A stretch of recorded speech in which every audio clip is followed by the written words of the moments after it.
இப்போ வந்து மதங்களுடைய பிரச்சனைகள் ஏகப்பட்டது இந்தியாவுக்குள்ளே நிலவிட்டு இருக்கு இல்லையா? சமயம், மதம், சாதின்ற ஏகப்பட்ட நிலைகள் இருக்கிற இந்த நேரங்களில் இந்த தொடு சிகிச்சை அறிமுகப்படுத்தும் பொழுது இன்னும் பல குழப்பங்களை வந்து கொண்டு வரும். அதனால் நீட்லிங் போடும்பொழுது எந்த சமயம் எந்த விதமான எதிர்கருத்துக்களும் பேஷண்ட்டுக்கிட்டேருந்து வராது. ப்ரேயர் பண்ணுறாங்க, இல்லை ஜபம் செய்கிறாங்க, இல்லை மந்திரம் போடுறாங்க, எந்தோ அந்த மாதிரியான எந்த விதமான கருத்துக்களுமே பேஷண்ட்டுக்கிட்டேருந்து வராது. அது ஒரு மருத்துவ முறையாக சரியாக பயணிக்கிறதுக்கான வாய்ப்பு இருக்குது. சரிங்களா? ஆனால் உண்மையாக சொல்லும்போது டச் கொடுக்கும்போது இந்த மாதிரியான உணர்வு இங்கே வரும். அந்த ஒரு வித அப்படி ஒரு ஃப்ளோ அப்படி வந்துட்டு போகும். டச் கொடுத்த உடனே ட்ரீட்மெண்ட் ஸ்டிமுலேட் ஆகிடுச்சு, அந்த பாயிண்ட் ஸ்டிமுலேட் ஆகிடுச்சுன்றதுக்கு அந்த உணர்வு வரும். அடுத்தது அழுத்தினா அந்த இடத்த டச் கொடுக்கும்பொழுது நமக்கு வந்து அந்த ஸ்டிக் ஆகிற மாதிரி, மற்ற இடத்துல தொட்டால் இருக்காது, அந்த பாயிண்ட்ஸ் எடுத்து தொடும்பொழுது அந்த ஈர்ப்பு இருக்கும். அந்த பாயிண்ட் வந்து விரலில் இழுக்கும். விரலில் இருக்கிற ஷார்ப்னஸ் இருக்கு இல்லையா?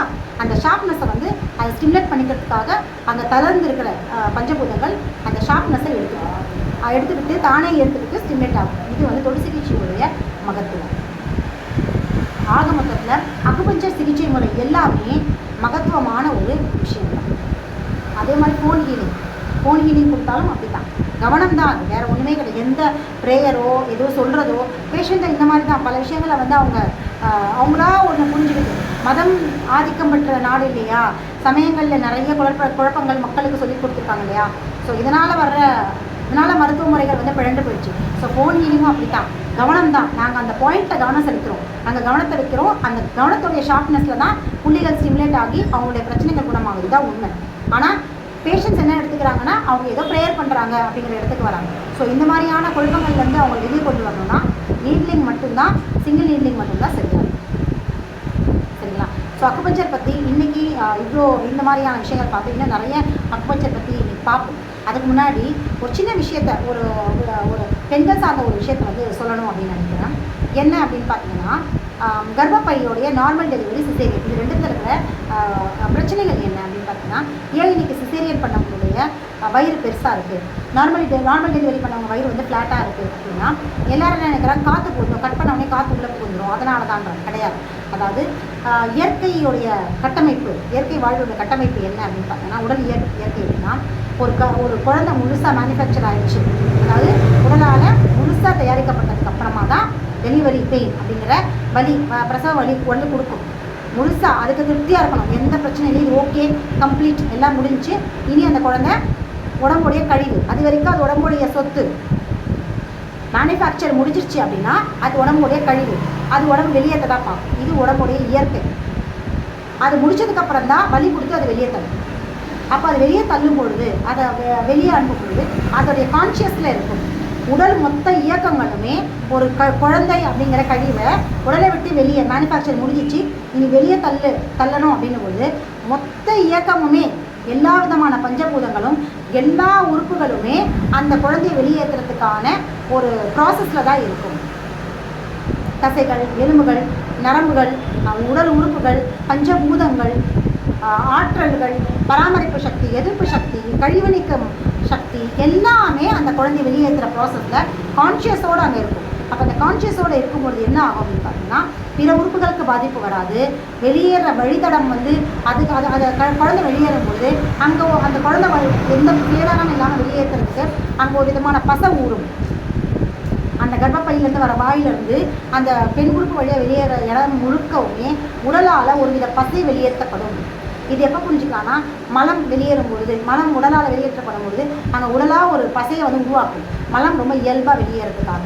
அதுவே மலச்சிக்கல் அப்படின்ற ஒரு விஷயம் வந்ததுக்கப்புறம் அந்த பசை இருக்காது, உடலால் உற்பத்தி பண்ண முடியாது. ரொம்ப கஷ்டப்பட்டு முக்கி போகும்போது என்ன ஆகும்னா அந்த இடம் ஃபுல்லாக ரணமாகணும், வலி இருக்கிறது இல்லையா? அது என்னென்னா அந்த உடலால் பசையை வெளியே உருவாகலை, கழிவை வெளியேற்ற நீங்களாக முக்கி உங்களோட வழக்கீட்டில் தேவையில்லாத வேலையை செய்கிறதுனால தான் அந்த ரணம் இருக்குது. உடல் வெளியேற்றுதுன்னா அது அந்த பசியை முதல்ல உற்பத்தி பண்ணி அதுக்கப்புறம் தான் மலத்தை வெளியேற்றும். நம்ம மனித இடையூறு தான் இந்த தேவையில்லாத வேலைகள் செய்யும்போது தான் உன்னுடைய இயக்கத்துக்கு எதிராக செய்கிற விஷயங்கள் தான் இந்த மாதிரியான சிரமங்கள். அதே மாதிரி அது தன் இயல்பில் அந்த குழந்தை வெளியேற்றுறதுக்கு அந்த வழித்தடம் முழுக்க குழந்தை ஈஸியாக வழுக்கிட்டு வர அளவுக்கு ஒரு பசியை உருவாக்கும். அப்போ அந்த பசை வழியாக அந்த குழந்தை கொஞ்சம் கொஞ்சமாக, அதாவது அந்த உள்ள இருக்கிற ஆற்றல், பஞ்சபூத ஆற்றல் அந்த குழந்தைய ப்ரெஷர் பண்ணி தள்ளும்.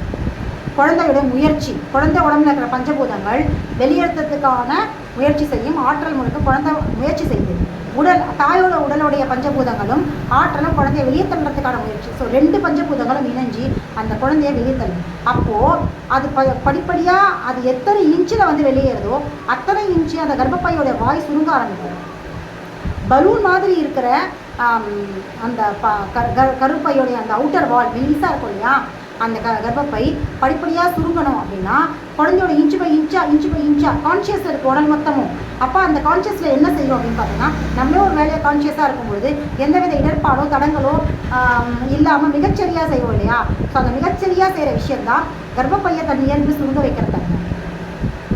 எத்தனை இன்ச்சு அது வெளியே வருதோ அத்தனை இன்ச்சு அது சுருங்க ஆரம்பிக்கும்.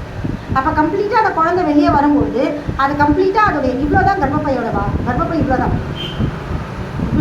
இவ்வளோ கிடையாது. ஆனால் இப்போ இவ்வளோ பெருசாக இருக்குது. குழந்தையோட சைஸுக்கு எக்ஸ்பெண்ட் ஆகும், திருப்பி அதோட இயல்புக்கு இவ்வளோக்கு வந்துடும். ஆனால் அதோடைய கான்ஷியஸ் இல்லாமல் கம்ப்ளீட்டாக மேனுஃபேக்சர் ஆகலை அப்படின்னும்பொழுது என்ன ஆகுது அப்படின்னு பார்த்தீங்கன்னா, அது வலி கொடுக்காது. கம்ப்ளீட்டாக மேனுஃபேக்சர் ஆகலைன்னா வலி கொடுக்காது, அந்த பசை சுரக்காது, எந்த விதமான ஆற்றல்களோ உடலில் இருக்கிற எந்த உறுப்புமே அந்த பக்கம் கான்சன்ட்ரேட் பண்ணாது, ரொட்டீன் ஒர்க்கில் தான் இருக்கும். அந்த மாதிரி எந்த கான்ஷியஸ் உடலோடைய பஞ்சபூதங்களோ பராமரிப்பு பண்ணியோ கழிவு நீக்க ப்ராசஸோ உடலோட இயக்கங்களோ உறுப்புகளோ கான்ஷியஸில் இல்லாத நேரத்தில் டேட் முடிஞ்சிச்சுன்னு இவங்களா ஒரு அனுமானத்தில் எப்படி டேட் முடிஞ்சிச்சுன்னு நினைக்கிறாங்கன்னா, இவங்களுக்கான ஒரு இது என்ன அப்படின்னு பார்த்தீங்கன்னா, பீரியட்ஸ் முடிஞ்ச 3வது நாள் 4வது நாள்லேருந்து கணக்கு வச்சுப்பாங்க. ஆக்சுவலாக கரு எப்போ கூடி இருக்குன்றது அது அந்த உடம்புக்கு மட்டும்தான் தெரியும். அதோடைய கணக்கு தான் குழந்தையோட வெளியேற்றம். ஆனால் இவங்களுடைய பொதுவான ஒரு கணக்கு பீரியட்ஸ் முடிஞ்ச 3வது நாள் 4வது நாள் கணக்கை வச்சு கேல்குலேட் பண்ணி 10 மாதம் முடிஞ்சதை இவங்களா ஒரு அனுமானத்தில் அந்த டேட்டில் வலி வரல அப்படின்னும்போது வலி வர வைக்கிறதுக்கான செயற்கையான விஷயங்கள் கொடுக்குறதும், அதுலேருந்து வலி வரல அப்படின்னும்போது என்ன பண்ணுறாங்கன்னா, மேல் பக்கமாக வயிறு, அதாவது இப்படி வர வேண்டிய குழந்தைய வெளிப்பக்கமாக பெண்ணூர் வழியாக வர வேண்டிய குழந்தைய மேல் பக்கமாக எடுக்கும்போது உடலுக்கு ஒன்றுமே புரியல, என்ன நடக்குது, திடீர்னு ஒரு யார் இதை இன்டர்ஃபியர் பண்ணுறாங்க, யார் வந்து திடீர்னு இந்த வேலையெல்லாம் செய்கிறாங்கன்னு அதை ஆடி போயிட்டு அதுக்கு என்ன பண்ணுறதுன்னு தெரியாமல் அப்படியே நின்றுடும்.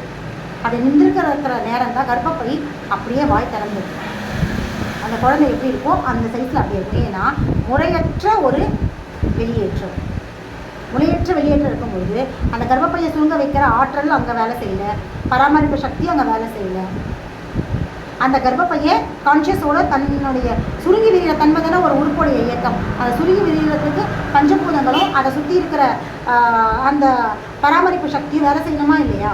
அதை நீங்கள் அதுக்கு அறிவுறுத்தாமே, அதுக்கு அறிவிப்பு இல்லாமையே நீங்களாக ஒன்று செய்யும் பொழுது அது ரெண்டுமே தனக்கு கான்ஷியஸில் இல்லாதனால அது தன்னுடைய இயக்கத்தில் எந்த வேலையும் செய்யாதனால தான் கர்ப்பப்பை இன்றைக்கி சிசேரியன் பண்ணவங்க எல்லாருடைய கர்ப்பப்பையுமே பெருசாக இருக்குது, வயிறு புடச்சி பெருசாக இருக்குது.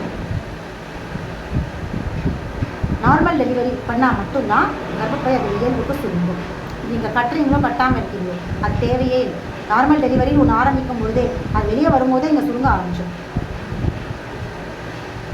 ஸோ இப்படியான மனித குறுக்கீடுகள் தான் பெண்கள் இன்றைக்கி கர்ப்பப்பை சுருங்காமல் பெருசாக இருக்கிறதும், அடி இறங்கி போகிறதும், கர்ப்பப்பை சார்ந்த பிரச்சனைகள் ஏகப்பட்டது.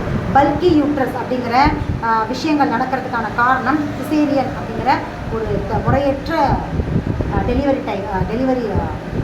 தான் காரணம். இன்னும் இதை பற்றி அடுத்தடுத்த காணொலியில் அக்குபஞ்சர் பற்றி இன்னும் நிறைய பேசுவோம். தொடர்ந்து இந்த காணொலியை வாட்ச் பண்ணுங்கள். நன்றி.